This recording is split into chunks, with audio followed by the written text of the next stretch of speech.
He just won the Ty Jordan Award. He was wearing Ty Jordan's number. And to die of a gunshot wound is just traumatic for this team.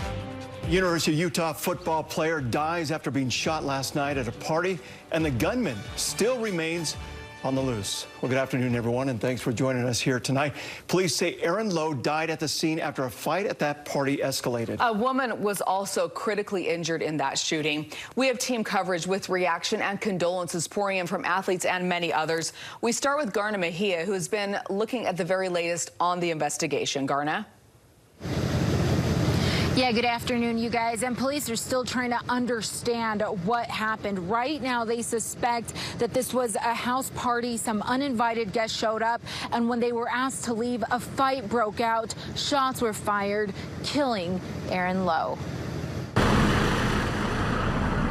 It's pretty quiet now. On the surface, it's just another lazy Sunday in the Salt Lake City neighborhood. It's all normal right now. But a closer look reveals the scars of last night's deadly shooting, says neighbor Matt Keller. The whole neighborhood lit up. Salt Lake City police say things started innocently enough with a house party that was getting too loud. The house party was generating some noise enough that the neighbors were concerned enough to call in. Police say they started getting calls around 10:30. A neighbor says she called in around 11:23, and just before midnight, her roommate called.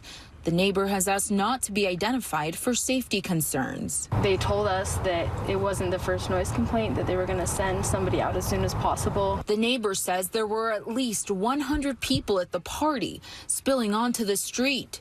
My roommate and I walked up and down the street trying to see, if the cops would come, if they would, if just the flashing lights would maybe help with the people, disperse the people from the party that was going on, but they never came. Then around 12:20, the neighbor says things escalated. All of a sudden it got super loud, a lot of yelling was happening. And as police rushed to the scene, we heard 5 or 6 gunshots go off. Police arrived minutes after the shooting. They suspect uninvited guests showed up, and when asked to leave, a fight broke out. 2 people were shot. We received an update. We have two multiple gunshot wounds. We're concerned another ambulance. The victims include a woman who is in critical condition and University of Utah football player Aaron Lowe, who died at the scene. Lowe is the second member of the team killed by gunfire in less than a year. Ty Jordan was shot on Christmas Day. He just won the Ty Jordan Award. He was wearing Ty Jordan's number. And to die of a gunshot wound is just traumatic for this team. Now, our thoughts are certainly with the team this afternoon and with Lowe's family members and loved ones. Now, police are still working to identify a suspect. They believe that there could be multiple witnesses who may even have video recordings of what happened. They're asking anyone with information to come forward. You can call 801-799-3000. We'll send it back to you. All right, Garna Mejia reporting live for us. Thanks, Garna. Condolences are pouring in over the loss of Lowe from local leaders as well as fellow athletes. We're going to bring in Sam Farnsworth on that side of the story. Just a real tragedy here. Yeah, really shocking news for sure today. When the news of Aaron Lowe's tragic death started to trickle throughout the Utah football program, it was met with devastation. Just 9 months after the loss of Ty Jordan, another member of the Utah football family, gone far too soon. Lowe wore the number 22 this season to honor Ty Jordan. He was the recipient of the Ty Jordan Memorial Scholarship.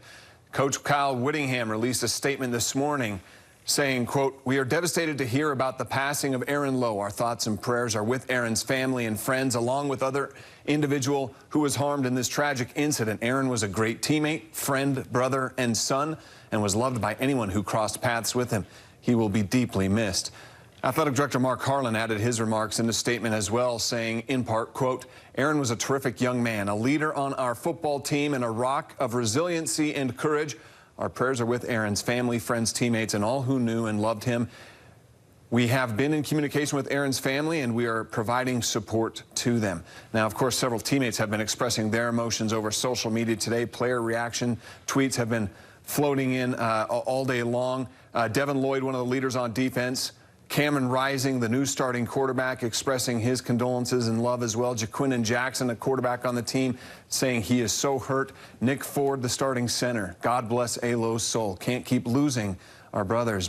Jalen Johnson, former University of Utah great, now with the Chicago Bears, and former Utah running back Zach Moss, who's now with the Buffalo Bills, expressing his condolences as well. Obviously, Aaron Lowe had that kind of a reach and touched a lot of members of the Utah football family. Yeah, just such a tragedy, as you mentioned, so close to this already happening. Just, what did you say, 9 months ago or so? 9 months ago, Ty Jordan lost his life as well. So it's just been tragic, yes. Definitely our thoughts and prayers also going out to the family. We will continue.